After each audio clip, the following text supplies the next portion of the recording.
Pagsampa mo ng 22, sasampalin ka ng buhay na akala mo dati chill lang.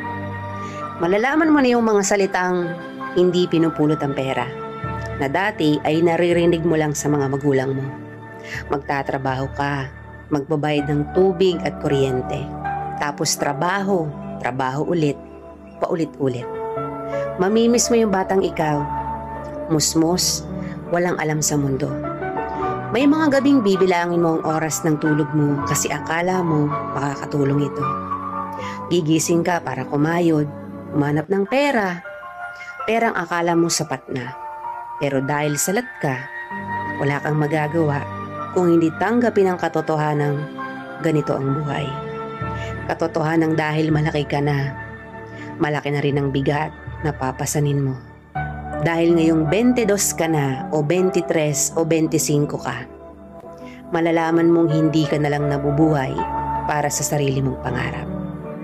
Real talk yan.